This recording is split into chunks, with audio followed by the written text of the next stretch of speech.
कहता है ये हिंदू है इसको अलग कर दो, ये मुसलमान है इसको अलग हटा दो, वो ईसाई है वो हटा दो, वो भंगी है वो चमार है। लेकिन नहीं, अब की लाइफ में सब हम ये एक हैं। सब पीएम फेस कौन होगा कांग्रेस की तरफ से? क्या राहुल गांधी होंगे या कोई गांधी परिवार से आगे बढ़कर कोई और फेस? देखिए, अभी तक हमारे पास राहुल जी से बेहतर विकल्प नहीं है। और अगर कोविड है तो सबसे पहले आप माननीय प्रधानमंत्री जी को बोले कि चीन से आने वाली फ्लाइटों को रोक लगाएं। हम लोग जिताएंगे, सब राहुल गांधी को प्रधानमंत्री बनाएंगे। ऐसा देख रहा हूँ, मिले कदम जुड़े वतन डरो मत, क्या है संदेश? क्या है, क्या लगता है भारत जोड़ो यात्रा से फर्क पड़ेगा कांग्रेस को? फायदा? जी बिल्कुल फायदा मिलेगा, आगे भी मिला है, आगे भी मिलेगा। अभी तक 70 साल से वही संभाला, वही संभाल पाएगी। माननीय प्रधानमंत्री जी से मेरा एक अनुरोध है कि एक बार वो ईवीएम छोड़कर बैलेट पेपर से वोट चुनाव कराएं। फिर देखते हैं कि वो भाजपा आती है या कांग्रेस आती है। अच्छा, आपने ईवीएम की बात की, हिमाचल में ईवीएम से चुनाव हुए, वहाँ कांग्रेस जीती। क्या लगता है किस तरह से चल रही यात्रा और क्या फायदा होगा कांग्रेस को? सबसे पहले तो मैं राहुल जी का बहुत बहुत स्वागत करना चाहूंगी।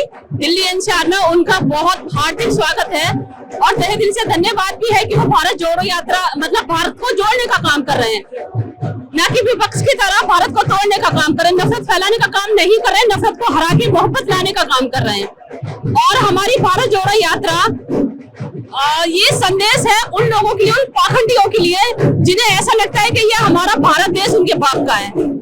अच्छा, बीजेपी तो ये बोल रही है कि भारत तो कभी टूटा ही नहीं था जो कांग्रेस छोड़ने। अरे तो भाई भारत टूटा ही नहीं है, वो कैसे बोलेंगे? जो भारत तोड़ने वाले वो कैसे बोलेंगे कि भारत टूटा है? चोर का कहता है कि मैंने चोरी करी है, तो उनका तो काम ही भारत तोड़ने का है। उन्होंने तो 2014 के बाद आज तक देख लीजिए आप, इतिहास गवाह है इस चीज का कि उन्होंने कभी भारत को जोड़ने का काम करा ही नहीं है। तो मैम फिर 2014 के बाद आप देख रही बीजेपी का लगातार बढ़ता जा रहा है राज्यों में, केंद्र में 2 बार सत्ता में वापसी। तो अगर आखिर भारत टूटा होता तो क्या जनता भरोसा करती बीजेपी? माननीय प्रधानमंत्री जी से मेरा एक अनुरोध है कि एक बार वो ईवीएम छोड़कर बैलेट पेपर से वोट चुनाव कराएं। फिर देखते हैं कि वो भाजपा आती है या कांग्रेस आती है। अच्छा, आपने ईवीएम की बात की, हिमाचल में ईवीएम से चुनाव हुए, वहाँ कांग्रेस जीती। गुजरात में ईवीएम से हुए, वहाँ बीजेपी जीती। तो कांग्रेस हिमाचल का क्यों नहीं बोलती कि ईवीएम है? देखिए, ऐसा होता है कि 100 सुनार की एक लोहार की, कहीं कहीं हार भी हो जाती है ना। अब उनका एक प्रोपेगेंडा भी तो है ये कि अगर वो हर जगह जीत गए तो फिर आप लोग सवाल कैसे करोगे? आवाम को जवाब भी तो देना पड़ेगा, इसलिए कहीं कहीं तो जानबूझ के हारना भी पड़ता है उन्हें, मजबूरी है उनकी। मतलब बीजेपी जानबूझ के हारी? हाँ, ऐसा कह सकते हैं, जानबूझ के आ रही हो, फिर हमारी कड़ी मेहनत। और वैसे भी आवाम अब समझ चुकी है जो उनकी ये नफरत और ये मतलब बोलो कि हिंदू मुस्लिम मस्जिद मंदिर बस वही चल रहा है। तो आवाम भी तो जाग गई है ना। लोगों को रोजगार चाहिए होता है भाई, लोगों को नौकरियां चाहिए, लोगों को खाना चाहिए। युवा बेरोजगार है, युवाओं को नौकरी नहीं है, तो अब जनता जाग गई है, ऐसा भी कह सकते हैं। मैम, अगर अब जनता जाग गई है तो क्या लगता है 2023 में जो चुनाव आ रहे हैं, कर्नाटक, मध्य प्रदेश, राजस्थान, फिर 2024 लोकसभा, क्या उसमें जनता कांग्रेस को फिर से सत्ता में लाएगी? देखिए, सवाल तो बहुत अच्छा है, बाकी मैं एक बात कह देती हूँ कि 2024 में जिस तरह से आप लोगों ने बहुत एक मुद्दा बना हुआ है ना कि भाजपा भाजपा भाजपा, तो अब भाजपा पैकअप करना स्टार्ट कर देगी। तो 2024 में भाजपा का पैकअप तय है, बिल्कुल पैकअप करना ही पड़ेगा उन्हें, क्योंकि अब आवाम जाग चुकी है। अब लोगों को हिंदू मुस्लिम नहीं चाहिए, लोग जाग रहे हैं, लोगों को रोजगार चाहिए, बेटियां सेफ चाहिए, ठीक है। और देश को एक एकजुट होके ये सब करना ही पड़ेगा। अगर देश बचाना है तो भाजपा को हराना ही पड़ेगा, और अगर भाजपा नहीं हारती है तो देश का बेड़ा गर्क तो कल भी था और आज भी है।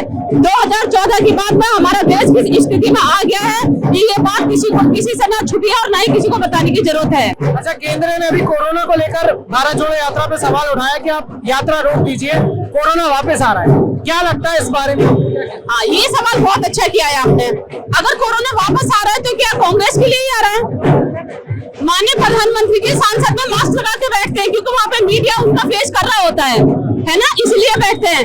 और शादी समारोह में जाते हैं, सांसद में तो 10-20 लोग होते तो उन्हें कोरोना हो जाएगा, इस चीज का डर है क्योंकि वो नियम को पालन कर रहे होते हैं, मीडिया वालों को दिखाना होता है। शादी समारोह में तो 150 लोग होते हैं, 150-200 लोग होते हैं, वहाँ मास्क क्यों नहीं लगाया? मोदी जी ने लगाना चाहिए था ना। तो भाई अब ये सबको पता है, राहुल गांधी जी गांधी परिवार से है और वो अपनी यात्रा को नहीं रोकेंगे और हम सब कदम से कदम मिला के उनके साथ चल रहे हैं। भारत जुड़ रहा है, इसलिए भाजपा डर रही है। भारत को लग रहा है कि भारत अगर एकजुट होकर इकट्ठा हो जाएगा तो हमारा क्या होगा। तो मोदी जी अपनी बेल्ट कस के बांध लेगी तो 2024 में उनका सफाया होने वाला है। 2024 में सफाया हो जाएगा बीजेपी का, आप कितना सहमत हैं? बिल्कुल सफाया तो होगा ही, क्योंकि अब जनता पूरी तरीके से बीजेपी को समझ चुकी है। पब्लिक की नजर में बीजेपी पूरी तरीके से एक्सपोज हो चुकी है। आज हम देखते हैं बेरोजगार युवा भी सड़कों पर है, हमारे जो बैंक कर्मी है वो भी बीजेपी से असंतुष्ट है, इंश्योरेंस सेक्टर के लोग भी असंतुष्ट हैं, स्टूडेंट्स तो है ही है असंतुष्ट। इसके अलावा जो जितने भी सारे हम गवर्नमेंट वाली जो डिपार्टमेंट्स देखते हैं उनमें हम देखते हैं कि नियुक्तियां हो ही नहीं रही है, ठेके पर अपॉइंटमेंट मिल रहा है लोगों को 3 साल के कॉन्ट्रैक्ट पे। तो ऐसे में ये सारे जो मुद्दे हैं वो पब्लिक के लिए बहुत ज्यादा इंपॉर्टेंस रखते हैं और यही कारण है कि राहुल जी की जो यात्रा है इसमें जो असंख्य लोग जुड़ रहे हैं उसका एक बहुत बड़ा कारण यही है कि जो सारे लोग बीजेपी से असंतुष्ट हैं वो अब इसमें जुड़ते जा रहे हैं। अब लोगों को ये समझ में आ गया है कि हिंदू मुस्लिम राम मंदिर इससे रोजी रोटी नहीं चल सकती और रोजी रोटी के लिए रोजगार चाहिए, शिक्षा चाहिए, है ना, स्वास्थ्य सेवाएं चाहिए और ये सारी चीजों में हमारा देश अब पिछड़ता जा रहा है। क्योंकि 2014 में जब बीजेपी गवर्नमेंट में आई थी तब कांग्रेस का किया हुआ काम चल रहा था तो इतनी ज्यादा कोई प्रॉब्लम नहीं थी। अब 14 साल से अब 2023 आने को है, 9 साल होने जा रहे हैं, तो ऐसे में क्या है कि जो बीजेपी की जो नीतियां थी ना, जो जन विरोधी नीतियां, अब उसने जमीनी स्तर पे अपना असर दिखाना शुरू कर दिया, लोगों को हकीकत समझ में आने लगी।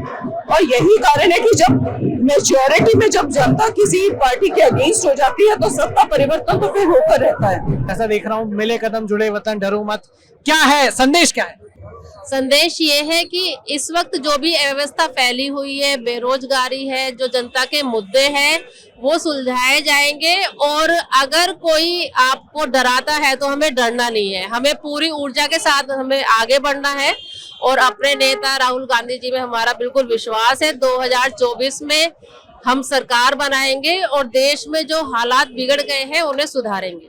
अच्छा मैम, आपने कहा कि 2024 में सरकार बनाएंगे, पर अभी 7 सितंबर से यात्रा शुरू हुई, इस दौरान 3 राज्यों में चुनाव हुए, दिल्ली में कांग्रेस हार गई, गुजरात में कांग्रेस हार गई, हिमाचल में बड़ी मुश्किल से सरकार बनाई।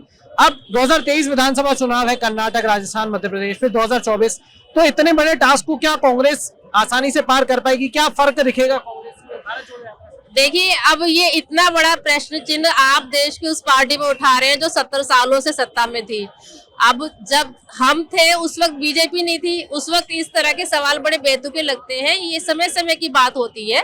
पूरे जोश के साथ में हमारे कार्यकर्ता लगे हुए हैं और जनता परेशान है, उनके मुद्दों को लेकर हम सीरियस हैं और हम अपनी बात लोगों के बीच में रखेंगे तो उन्हें बात समझ में आएगी और हम दोबारा से फॉर्म में आएंगे। मतलब सत्ता में वापस लौटने की पूरी तैयारी? बिल्कुल पूरी तैयारी है, पूरी ऊर्जा के साथ, पूरे विश्वास के साथ हम पार्टी के साथ लगे हुए हैं। अच्छा, पीएम फेस कौन होगा कांग्रेस की तरफ से? क्या राहुल गांधी होंगे या कोई गांधी परिवार से आगे बढ़कर कोई और फेस? देखिए, अभी तक हमारे पास राहुल जी से बेहतर विकल्प नहीं है। समझदार, पढ़े लिखे, बहुत ही सरल हृदय है और उनसे ज्यादा बेहतर उम्मीदवार अभी हमारी नजर में तो कोई है नहीं, तो हम उन्हें ही प्रधानमंत्री के रूप में देखना चाहेंगे। आंटी, आप भी आइए भारत जोड़ो यात्रा में। भारत जोड़ने के लिए हम आए, लेकिन हमारा गला खराब हो रहा है, लेकिन हम भारत जोड़ने के लिए आए कि अपनी लाइफ में अपने सब औरत महिलाएं सब जग चुका है कि महिला में ना लड़ाई ना झगड़ा कुछ नहीं है, सब हिंदू मुसलमान सिख ईसाई सब भाई भाई है, सब आपस में हम जोड़ने चाहते हैं कि अपने आपस में रहते हैं कि जैसे हम पहले इंदिरा गांधी थे, राहुल गांधी अब आ गए हमारे चक्कर में, तो हम उसी के साथ हम मिले हुए हैं कि भारत हम जोड़ दें। आजकल अब वो नहीं है कि भारत नहीं है, अब उनको भी पता लग जाएगा, पूरा दुनिया को पता लग जाएगा कि हम भारत जोड़ रहे हैं, हमारे भारत का ये है। क्या लगता है भारत जोड़ो यात्रा से कांग्रेस को फायदा होगा चुनाव में? मेरे ख्याल से कांग्रेस को फायदा ही होगा, पक्का होगा, लोग जिताएंगे, सब राहुल गांधी को प्रधानमंत्री बनाएंगे, प्रधानमंत्री बनाने के जोड़ेंगे, जोड़ेंगे, हिंदू मुस्लिम करके हमें बांटा है, हमें महंगाई से मारा है। अब हम ये सोचते हैं न हिंदू मुसलमान रहेगा, सब अपनी आपस में भाई भाई बन के रहो। न हिंदू है, कोई कहता है ये हिंदू है इसको अलग कर दो, ये मुसलमान है इसको अलग हटा दो, वो ईसाई है वो हटा दो, वो भंगी है वो चमार है, लेकिन नहीं, अब की लाइफ में सब हम ये एक है। राहुल गांधी जी आप संग हम आपके साथ हैं, सारे लोग हिंदू मुस्लिम ईसाई जितने भी हैं सब लोग साथ में, और हम चाहते हैं कि जितने भी भाई हैं प्यार से आए हुए हैं, दिल से आए हुए हैं, उनके लिए हम उनका सम्मान करते हैं। प्रियंका गांधी जी का हम सम्मान करते हैं, हम इसलिए उनके साथ में हैं।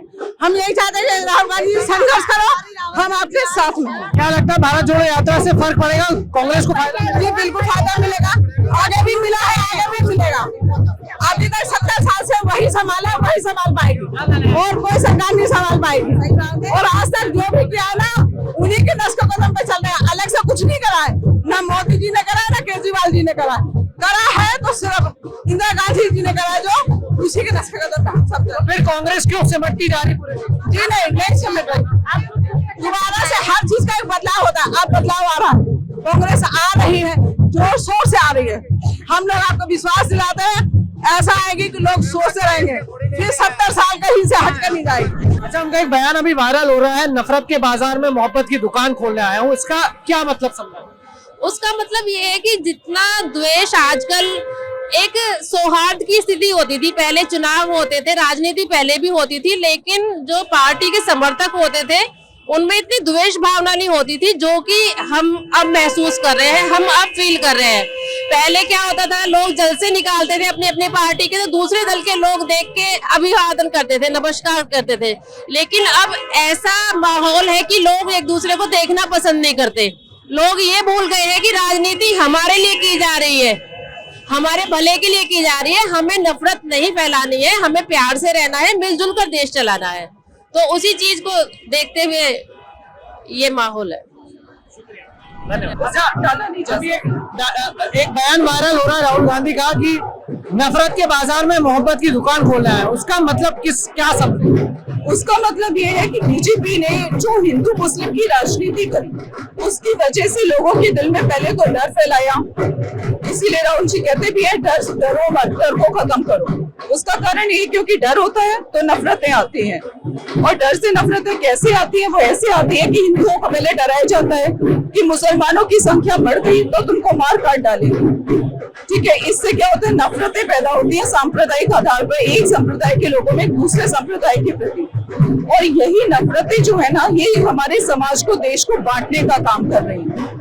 और बीजेपी जिस तरीके से देश हित में काम करती ही नहीं है, जो भी इनका किसी भी डिफरेंट जो पद जो होते हैं ना, उनके अंदर जो भी बजट एलोकेट होता है डेवलपमेंट के लिए, वो सारा बजट ही लोग एडवर्टाइजिंग पे खर्च कर देते हैं, पब्लिक वेलफेयर के ऊपर कुछ खर्च करते ही नहीं है।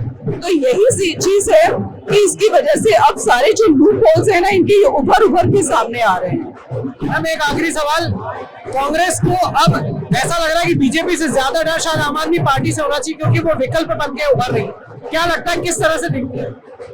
देखिए, आप लोगों की ना बहुत गंदी आदत है, मुझे कहना नहीं चाहिए, लेकिन आप लोग सारे सवाल कांग्रेस वालों से ही क्यों करते हो? ये सवाल तो आप आम आदमी पार्टी से भी जाकर कर सकते हो। नहीं, क्योंकि आम आदमी पार्टी ने कांग्रेस की सीट ले ली है। कोई बात नहीं है, देखिए जब उनका खाता भी नहीं खुला था तब कांग्रेस फुल बहुमत से रहती थी, ठीक है। उतार चढ़ाव आता रहता है, ये सत्ता है, राजनीति है, और ऐसा नहीं है कि मतलब कांग्रेस अपने आप में कांग्रेस है भाई, कांग्रेस का कोई मुकाबला ही नहीं कर सकता। लोग थोड़ा सा परिवर्तन करके देखते हैं, लोगों को लगता है कि चलो इस बार थोड़ा कुछ अलग करके देख लें, लेकिन बहुत जल्दी, अभी एमसीडी का चुनाव हुआ है, 5 साल रुक जाइए, 5 साल के बाद फिर बता देंगे कि अरविंद केजरीवाल जी कितना करते हैं। और अगर वो आम आदमी पार्टी खुद में इतनी ही सक्षम है तो जाकर देखिए पंजाब का क्या हाल हुआ है ना। अभी तो जुम्मा 8 दिन वहाँ पे सरकार बने हुए पंजाब की, तो उनसे पंजाब तो संभाल नहीं रहा है, उत्तर प्रदेश या क्या संभालेंगे भाई। तो मेरा मतलब वो कहना चाहती हूँ मैं अरविंद केजरीवाल जी से कि वो दिल्ली को ही संभाल ले, वही बहुत बड़ी बात है। इसलिए ऐसा है कि हमसे टक्कर ना ही तो भाजपा ले सकती है और ना ही आम आदमी ले सकती है, कि हम कांग्रेस ही हैं।